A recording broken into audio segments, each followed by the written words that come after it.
Magandang gabi sa inyong lahat. Welcome po sa News Up to Date. Ang topic po natin ngayong araw na ito ay tungkol po sa advisory na inilabas ng Securities and Exchange Commission laban po sa CCO Media o CCO Media Philippines or Clear Channel Outdoor Asia Corp. So ayan po ay magandang balita kasi nga na-issue na ng SEC advisory yang scam na CCO Media Philippines. So mga kababayan, sana matauhan na kayo, scam talaga yung CCO Media Philippines at malapit na po yung tumakbo. Kasi nga meron na silang pa-promo na 50% daw ang kita araw-araw. Doon pa lamang po ay talagang makikita nyo scam. At meron pang buy 2 take 1 na promo. So doon pa lang po mga kababayan, yung mga promo na yan talagang magpapatunay na talaga scam yan CCO Media Philippines at ngayon nga ay na-issuehan na rin sila ng SEC advisory. So basahin na po natin yung nakapaloob po sa SEC advisory laban sa CCO Media or CCO Media Philippines or Clear Channel Outdoor Asia Corp. This advisory is prompted by inquiries, reports, and information received by the Commission that individuals or group of persons representing an entity named CCO Media or CCO Media Philippines or Clear Channel Outdoor Asia Corp is enticing the public to invest their money in the said entity with a promise of monetary rewards or profits. At base nga sa mga reports na tatanggap nga na SEC, ya CCO Media ay nag-o-offer nga ng investment products online through its social media platform which can be found at imfmedia.com for a promise of monetary rewards or profits. So dyan pa lang po mga kababayan, makikita nyo, di ba yung pangalan ng company daw nila ay CCO Media or CCO Media Philippines or Clear Channel Outdoor Asia Corp. Pero yung website naman nila ay iba ang pangalan. Ang pangalan na website nila ay imfmedia.com. Yan po ay isa pong red flag yan ng mga companies. Iba yung pangalan ng kumpanya nila at iba din yung ginagamit nilang pangalan bilang domain name or pangalan ng website nila. At ito, basahin pa natin ha. It was further reported that CCO Media Philippines investment scam activities. Sabi na po ng SEC yung CCO Media Philippines ay merong investment scam activities involve the use of CCO Media Philippines app by offering investment products called original equity funds ranging from 200 pesos to 1 million pesos in exchange for daily returns ranging from 3% up to 50% depending on the level of investment. So ang laki nung pangakong kitaan, di ba? Meron nga ngayon 50% daily daw. At doon nga sa FB page, yung CCO Media Philippines ay may advertisement informing the public of the ways on how CCO Media users can earn money. So talagang yan po ay masasabi nating isang Ponzi scam yung CCO Media Philippines.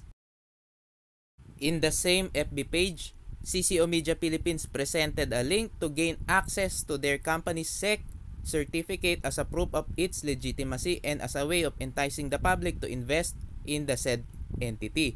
Consequently, upon clicking it, would appear that their registered company name is Clear Channel Outdoor Asia Corp. So yan nga yung ginagawa nila, di ba? Pinapakita nila na SEC registered daw sila. Pero ngayon, bakit hindi nila ipakita yung link papunta do sa SEC advisory para makita ng mga tao, lalo na ng mga members, na talagang scam na scam yung CCO Media Philippines. At base nga sa verification na ginawa nga ng SEC, the fraudulent Clear Channel Outdoor Asia Corp is not in any way related to, affiliated, or connected with the prominent American outdoor advertising company Clear Channel Outdoor Holdings Inc. or Clear Channel Outdoor and its affiliates. In fact, Clear Channel USA claims that CCO Media Philippines or Clear Channel Outdoor Asia Corp has misappropriated its name, trademark, and intellectual property rights without its authority. Kaya nga 'di ba na-raid ng NBI yung opisina ng CCO Media Philippines sa BGC kasi nga nag-file na ng kaso yung legit na Clear Channel Outdoor na nasa US. So ayan po mga kababayan kahit po yung Securities and Exchange Commission ay nag-verify din po do sa Clear Channel Outdoor na nasa US. At yan nga ang nakuha nilang sagot na hindi nga yun connected dyan sa CCO Media Philippines. Sana po doon sa mga sumasali or nag-member sa mga ganyan mga companies, dapat mag-verify muna kayo bago kayo sumali para hindi kayo mapahamak. Katulad niyan ngayon, patakbo na po yung CCO Media Philippines kasi nga booking na sila. 'Di ba? Na-issue na rin sila ng SEC advisory ngayon. Tapos, 'di ba yung promo nila, 50% daily income doon pa lang po. Alam natin, patakbo na yan kasi imposibleng maibigay ang ganong kalaking kitaan. At nag-post nga din na advertisement yung CCO Media doon sa kanilang FB page na iniimbitahan nga yung publiko na mag-join daw sa kanila at mag-invest at manonood lang daw ng video ay kikita na raw na extra income. Alam naman natin yan ay isang watch ads scam, yung bibili ka ng package tapos manonood ka lang daw na ads, kikita ka na. Marami na pong mga scams na ganyan noon at tumaob na. At sigurado tayo yung CCO Media ay tataob yan kasi talagang too good to be true ang pangako nilang kitaan, lalo na yung 50% daily profit na pinapangako nila.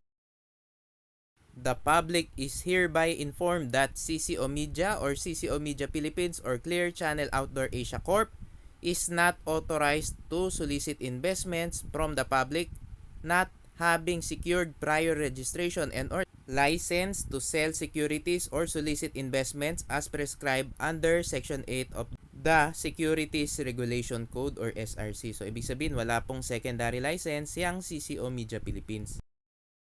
Further, the Financial Products and Services Consumer Protection Act or FCPA also prohibits investment fraud, which is defined under the law as any form of deceptive solicitation of investments from the public, which includes Ponzi schemes and such other schemes involving the promise or offer of profits or returns sourced from the investments or contribution made by the investors themselves and the offering or selling of investment schemes to the public without a license or permit from the SEC.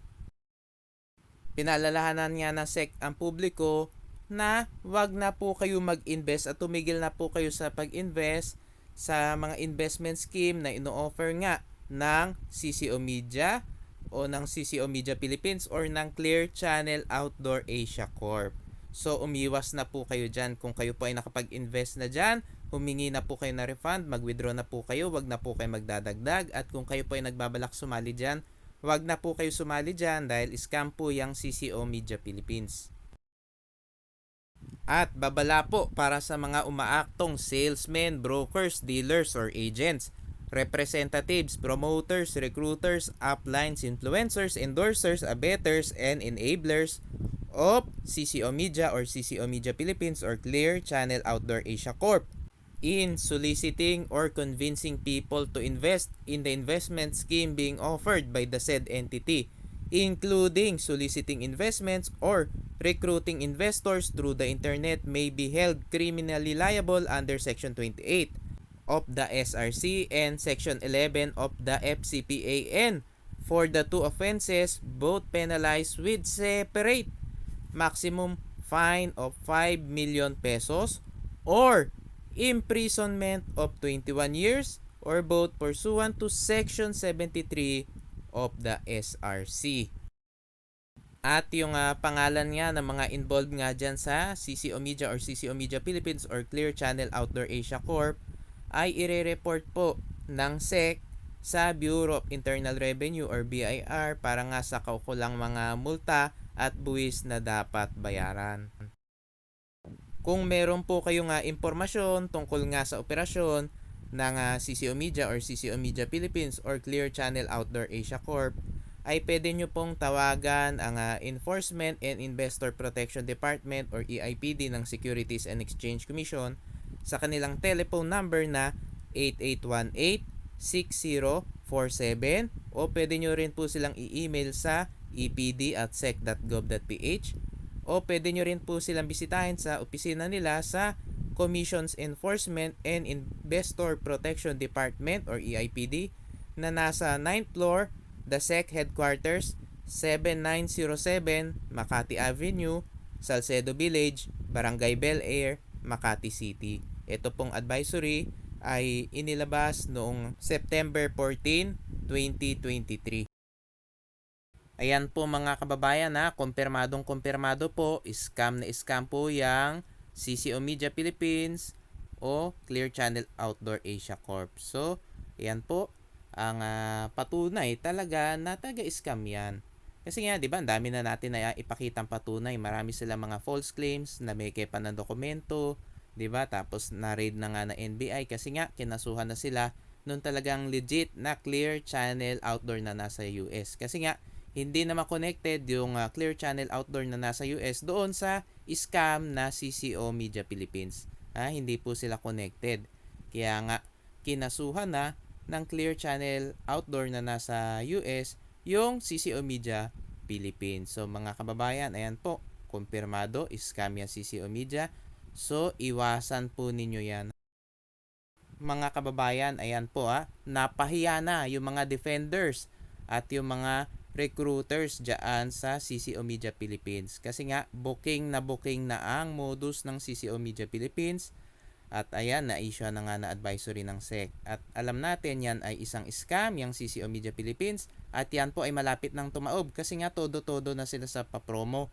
Lalo na po yung kanilang papromo na 50% daily daw ang profit. So doon pa lang, saan naman nila kukunin yung ganong kalaking kitaan? Yun yung 50% na monthly profit, too good to be true na yun. Lalo na yung 50% daily profit. So alam natin yan po ay isang exit scam na. Naghahanda ng tumakbo yung scam na CCO Media Philippines at talagang patakbo na yan dahil nga sila ay na-issue na rin ng SEC advisory. Tapos yung mga members na hindi nagre-recruit ay tinatanggal na nila dun sa kanila system kasi nga gusto nga nila yung mga members ay mag-recruit para nga mabilis nilang maabot yung quota nila. So mga kababayan, booking na po yung CCO Media Philippines. Maraming salamat po sa inyong patuloy na pagsuporta sa aking channel. God bless po.